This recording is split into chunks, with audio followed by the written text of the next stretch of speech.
Friends, welcome back to news Tamil online. நாம இன்னைக்கு இந்த வீடியோல 3 டாபிக் பத்தி பேச போறோம். எதெல்லாம் அப்படின்னா, ஃபர்ஸ்ட் ஒன் ஏஐல வரக்கூடிய பேராபத்து என்ன அப்படின்னு சொல்லிட்டு பார்க்க போறோம். செகண்ட் டாபிக் பூமியோட சுழற்சி வேகம் குறைஞ்சி வந்துட்டே இருக்கு. அதுக்கான காரணம் என்ன அப்படின்னு சொல்லிட்டு பார்க்க போறோம். தேர்ட் டாபிக் என்ன அப்படின்னா, வளமான எதிர்கால உலகம் உருவாக்கக்கூடிய 10 இயற்பியல் கண்டுபிடிப்புகள் என்ன அப்படின்னு சொல்லிட்டு இந்த வீடியோல பார்க்க போறோம்.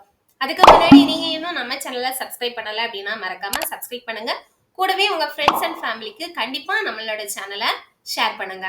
நாம இனி ஒவ்வொரு வீடியோல 3 சயின்ஸ் அண்ட் டெக்னாலஜி டாபிக்ஸ் பற்றி டிஸ்கஸ் பண்ண போறோம். ஸோ கண்டிப்பா வீடியோவை ஸ்கிப் பண்ணாம கடைசி வரை நீங்க பாருங்க. ஆல்சோ உங்க ஃப்ரெண்ட்ஸ் அண்ட் ஃபேமிலிக்கு கண்டிப்பா நம்மளோட வீடியோவையும் நம்மளோட சேனலையும் ஷேர் பண்ணுங்க. வாங்க வீடியோக்குள்ள போகலாம்.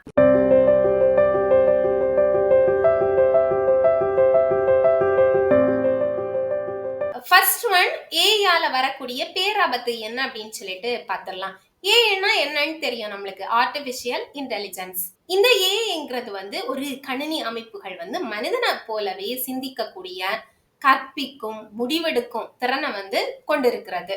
அதாவது ஒரு கணினி தானாவே டேட்டாவை அனலைஸ் பண்ணிட்டு அதுல இருந்து அது லேர்ன் பண்ணிட்டு மனிதர்களுக்கு தேவையான டிசிஷன்ஸை எடுக்க அது உதவி பண்ணும். உதாரணமா நாம பயன்படுத்தக்கூடிய கூகுள் அசிஸ்டன்ட், சிரி, அப்புறம் நெட்ஃபிளிக்ஸ், இந்த மாதிரி பட்டைகள் பரிந்துரைகள் எல்லாமே இது போன்ற ஏஐயோட அன்றாட அப்ளிகேஷன்ஸ் தான் நாம பயன்படுத்துறது. இது எல்லாமே மருத்துவத்துறையில பார்த்தோம் அப்படின்னா நோய்களை கண்டறிவது, அதுக்கப்புறம் வணிகத்துல கஸ்டமர் சர்வீஸை மேம்படுத்துவது அப்படின்னு சொல்லிட்டு நிறைய டிபார்ட்மெண்ட்ஸ்ல நிறைய துறைகள்ல ஏஐ ஒரு பெரிய மாற்றத்தை ஏற்படுத்திட்டே வருது. சோ இப்படி இந்த ஏஐயோட வளர்ச்சியினால நம்மளுக்கு ஏற்படக்கூடிய மிகப்பெரிய ஆபத்து அப்படின்னு சொல்லிட்டு என்னது பார்த்தோம் அப்படின்னா ஜாப் லாசஸ். இப்போ எல்லாம் ஏஐ தொழில்நுட்பம் ரொம்ப வேகமா வளர்ந்துட்டே வருது. GPT-3 போன்ற அமைப்புகள் மனிதர்களை போலவே கவிதைகள், கட்டுரைகள் அப்படின்னு சொல்லிட்டு பலவற்றை அவங்களால செய்ய முடியுது, அதுங்களால செய்ய முடியுது. இந்த வளர்ச்சி ஒரு பக்கம் நம்மளுக்கு மகிழ்ச்சியை கொடுத்தாலும் மறுபக்கம் அது ஜாப் ஆப்பர்ச்சுனிட்டிஸ்க்கு ஒரு பெரிய அச்சுறுத்தலை உருவாக்குங்கிற பயத்தை ஏற்படுத்திட்டே இருக்கு. கூகுளோட முன்னாள் தலைவர் மோ கவ்தாத் இந்த அச்சத்தை வெளிப்படையாகவே அவரு சொல்லியிருக்காரு. அவரோட கருத்துப்படி ஏஐ புதிய ஜாப்ஸ் எல்லாம் உருவாக்குங்கிறது தவறான நம்பிக்கை. மாறாக பல லட்சம் பேரோட ஜாப்ஸை தான் அது பறிக்கும் அப்படின்னு சொல்லிட்டு அவர் சொல்றாரு. இத அவர் சொல்றதுக்கு சில முக்கியமான காரணங்கள் இருக்கு. அதை பேஸ் பண்ணி தான் அவர் சொல்லியிருக்காரு.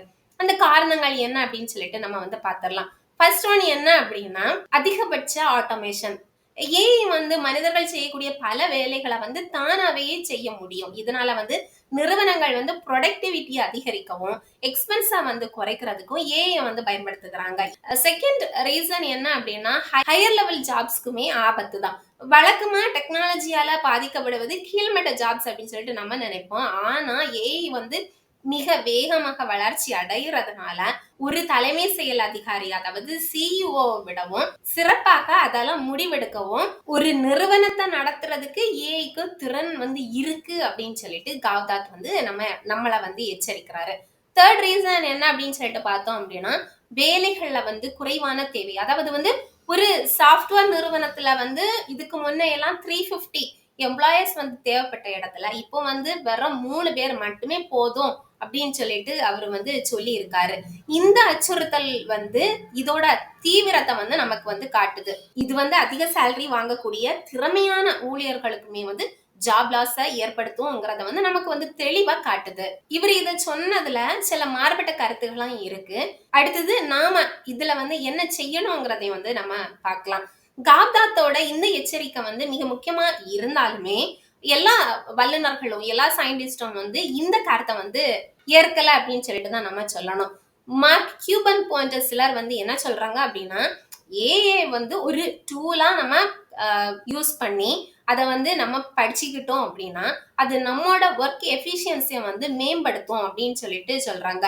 அது மட்டும் இல்லாம புதிய ஆப்பர்ச்சுனிட்டிஸையும் உருவாக்கும் அப்படின்னு சொல்லிட்டு அவங்க நம்புறாங்க.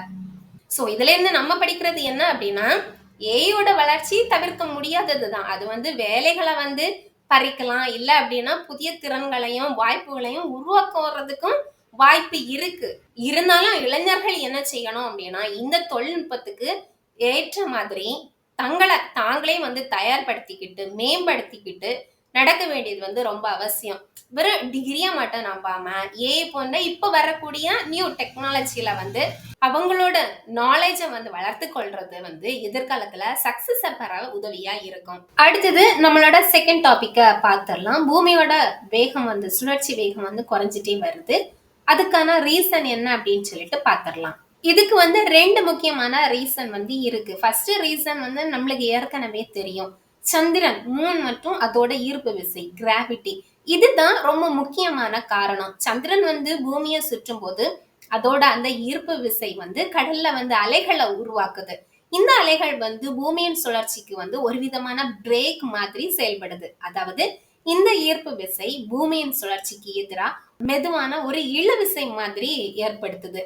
பல கோடி வருஷங்களா இந்த இழுவிசை நடந்துட்டே இருக்கிறதுனால பூமியோட சுழற்சி வேகம் படிப்படியா குறைஞ்சிட்டே வருது.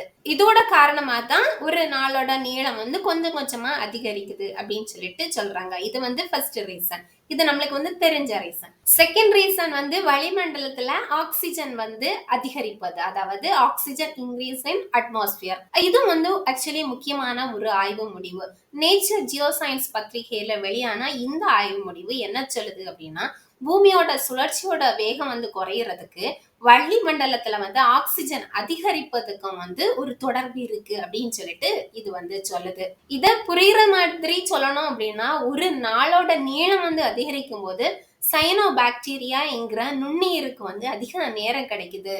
இந்த நுண்ணுயிர்கள் என்ன செய்யும் அப்படின்னா, ஒளிச்சேர்க்கை இருக்குல்ல, அதாவது போட்டோசிந்தசிஸ் மூலமா ஆக்சிஜனை வந்து உருவாக்கக்கூடியவை. இது வந்து ஒரு நாளின் நீளம் வந்து அதிகரிக்கிறதுனால இவை வந்து அதிக நேரம் வந்து சூரிய ஒளியை பயன்படுத்தி நிறைய ஆக்சிஜனை வந்து சப்ளை பண்ணிட்டே இருக்க முடியுது.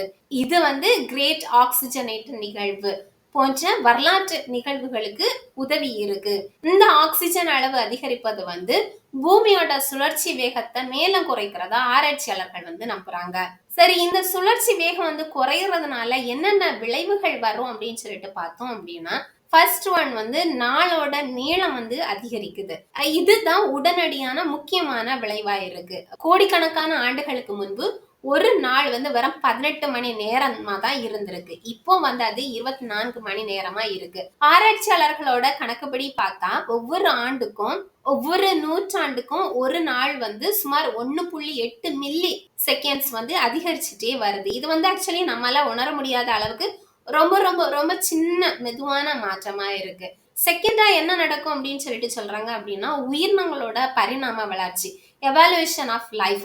நாட்களோட நீளம் வந்து அதிகரிக்கிறதுனால சயனோ பாக்டீரியாக்கள் போன்ற உயிரினங்களுக்கு வந்து ஆக்சிஜனை உருவாக்க வந்து நிறைய நேரம் கிடைக்கும். இது வந்து இந்த அதிகப்படியான ஆக்சிஜன் பூமியில வந்து புதிய உயிரினங்கள் உருவாகிறதுக்கும் செடி கொடிகள் வளர்றதுக்கும் வந்து ஒரு பெரிய காரணமா அமையுது. இது வந்து ஆக்சுவலி உயிரினங்களோட பரிணாம வளர்ச்சியில வந்து ஒரு முக்கியமான டேர்னிங் பாயிண்டா இருக்குது. இந்த உயிரினங்களுக்கு வந்து ஆக்சிஜனை உற்பத்தி செய்ய ஒரு குறிப்பிட்ட வெப்பநிலையும் அதிக நேரமும் தேவைப்படுது. பூமியோட சுழற்சி வேகம் குறைஞ்சப்போ ஒரு நாளோட நீளம் வந்து அதிகரிச்சு, இதனால நுண்ணுயிர்களுக்கு வந்து ஆக்சிஜன் உற்பத்தி செய்யக்கு வந்து தேவையான அந்த குறிப்பிட்ட சூரிய ஒளி மற்றும் வெப்பநிலை வந்து கிடைக்கிற நேரமும் வந்து அதிகமாச்சு. அதனால அந்த ஆக்சிஜன் விண்டோ வந்து விரிவடைஞ்சு, அதாவது ரொம்ப அதிகமாகி அந்த உயிரினங்களால முன்பை விடவும் வந்து அதிக ஆக்சிஜனை உற்பத்தி செய்ய முடிஞ்சிச்சு. இதுதான் ஆக்சிஜன் விண்டோ. அடுத்த விளைவு என்ன அப்படின்னு சொல்லிட்டு பார்த்தோம் அப்படின்னா, சந்திரனோட தூரம் வந்து அதிகரிக்கிறது. சுழற்சி வேகம் குறைவதோட விளைவா சந்திரன் வந்து பூமியில இருந்து கொஞ்சம் கொஞ்சமா விலகி போயிட்டே இருக்கு. ஒவ்வொரு வருஷமும் சந்திரன் வந்து சுமார் 3.8 சென்டிமீட்டர் அளவுக்கு வந்து பூமியில இருந்து விலகி போயிட்டே இருக்கு.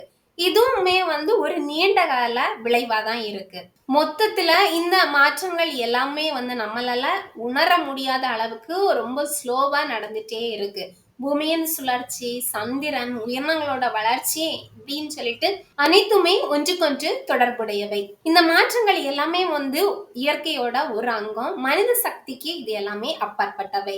சத்தம் இல்லாமல் நடக்கக்கூடிய ஒரு அதிசயம். அடுத்து நம்மளோட மூணாவது டாபிக், ஒரு வளமான எதிர்கால உலக உருவாக்க உதவக்கூடிய 10 முக்கியமான புதிய இயற்பியல் கண்டுபிடிப்புகளை பற்றி பார்க்கலாம். இந்த கண்டுபிடிப்புகள் மனிதனோட வாழ்க்கையில வந்து பல்வேறு துறைகள்ல பெரிய மாற்றங்களை ஏற்படுத்தக்கூடியவை. ஃபர்ஸ்ட் ஒன், அணு இணைவு, நியூக்ளியர் ஃபியூஷன். அணு இணைவுங்கிறது வந்து சூரியன்ல நடக்கக்கூடிய ஆற்றல் உருவாக்கும் செயல்முறை. இத வந்து பூமியில செயல்படுத்த முடிஞ்சுச்சு அப்படின்னா நமக்கு வந்து மிகவும் பாதுகாப்பான, சுத்தமான, கிளீன் மற்றும் வரம்பற்ற ஆற்றலை வந்து நம்மளால உருவாக்க முடியும். புதைப்படிவ எரிபொருட்களை சார்ந்திருப்பத குறைச்சு உலகம் முழுவதும் மின்சாரம் மலிவாகவும் எளிதாகவும் இதனால நமக்கு வந்து கிடைக்கும். Second one quantum computers. Quantum இயற்பியல், குவாண்டம் பிசிக்ஸ் அடிப்படையில இயங்கக்கூடிய இந்த கணினிகள் கம்ப்யூட்டர்ஸ் வந்து இப்போ உள்ள கணினிகளை விடவும் வந்து பல மடங்கு, பல பல்லாயிரம் மடங்கு வேகமாக செயல்பட்டு சிக்கலான கணக்கீடுகளை வந்து செய்யக்கூடியவை. இது வந்து புதிய மருந்துகளை வந்து கண்டுபிடிப்பது, ஆர்டிபிஷியல் இன்டெலிஜென்ஸை வந்து உருவாக்குறது, வானிலையை வந்து கணிப்பது போன்ற துறைகள்ல வந்து பெரிய முன்னேற்றத்தை கொண்டு வரோம். தேர்ட் ஒன் அறை வெப்பநிலை மீக்கடத்திகள், room temperature super conductors. Super கண்டக்டர்ஸ்ங்கிறது வந்து எந்தவித மின்சார இழப்பும் இல்லாம மின்சாரத்தை கடத்தக்கூடிய பொருட்கள். இவை வந்து தற்போது மிக குறைந்த வெப்பநிலையில மட்டுமே இயங்குகின்றன. அறை வெப்பநிலையில இயங்கும் மீக்கடத்திகளை கண்டுபிடிச்சிருச்சு அப்படின்னா மின்சார ஆற்றல் வந்து இழப்பு இல்லாம மின்சாரத்தை நம்மளால வந்து அனுப்ப முடியும். இது வந்து மேக்லவ் ட்ரெயின்ஸ் போன்ற மிக வேகமான போக்குவரத்துக்கும் மிகவும் திறமையான மின் வலையமைப்புகளுக்கும் வந்து வழிவகுக்கக்கூடியது. Fourth one quantum sensors. Quantum இயற்பியல் கொள்கைகளை பயன்படுத்தும் இந்த சென்சார்ஸ் ரொம்ப சின்ன மாற்றங்களை கூட துல்லியமா அளவிட முடியும். இவை வந்து மருத்துவத்துறையில நோய்களை வந்து ஆரம்ப நிலையிலே கண்டறிகிறது. அதுக்கப்புறம் வந்து விண்வெளி ஆராய்ச்சியில வந்து புதிய கோள்களை கண்டறியவும், புவி ஆய்வுல நிலத்தடி வளங்களை வந்து அடையாளம் காண்றதுக்கும் வந்து நம்மளுக்கு வந்து ரொம்ப ஹெல்ப்ஃபுல்லா இருக்கும். ஃபிஃப்த் ஒன் ஃபாஸ்டர் தேன் லைட் டிராவல். இப்போ உள்ள இயற்பியல் விதிகளின்படி ஒளியை விடவும் வேகமான வேகத்துல வந்து பயணம் செய்கிறது வந்து சாத்தியம் இல்லாத ஒன்று. ஆனா இந்த புதிய கோட்பாடுகள் இல்ல அப்படின்னா, இயற்பியல் விதிகள் வந்து கண்டுபிடிக்கப்பட்டாச்சு அப்படின்னா விண்வெளியில வந்து மிக வேகமாக பயணம் செய்யக்கூடிய புதிய தொழில்நுட்பங்கள் வந்து உருவாகும். இது மனிதர்களை வந்து மற்ற நட்சத்திர மண்டலங்களுக்கு, அதாவது ஸ்டார் சிஸ்டம்ஸ்க்கு வந்து அனுப்பக்கூடிய கனவை வந்து நனவாக்கும். சிக்ஸ்த் ஒன் நானோ ரோபோட்ஸ்.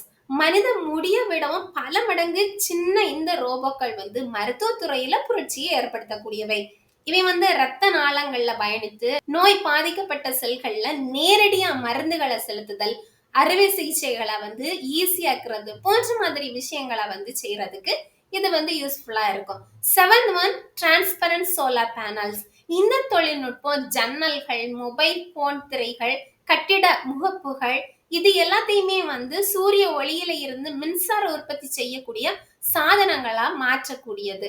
இது வந்து நகர்ப்புறங்கள்ல புதுமையான வழிகள்ல ஆற்றலை உற்பத்தி செய்யக்கூடிய டெக்னாலஜிய கொண்டு வரும். Eight one advanced particle propulsion.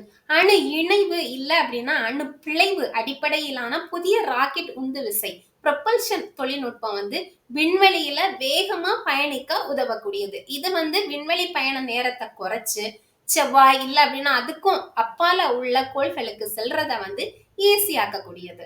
Ninth one meta materials. இயற்கையாக இல்லாத புதிய பண்புகளை கொண்ட பொருட்களை உருவாக்குறது இயற்பியலோட ஒரு புதிய பிரிவு. இந்த மெட்டா மெட்டீரியல்ஸ் ஒளிய வளைச்சு ஒரு பொருளை மறைக்கும் கவசங்களை கிளாக்கிங் டிவைசஸ உருவாக்க உதவலாம். மேலும் சிறந்த சென்சார்ஸ் மற்றும் தகவல் தொழில்நுட்ப சாதனங்களை உருவாக்கவும் வந்து இந்த டெக்னாலஜி யூஸ் ஆகும்.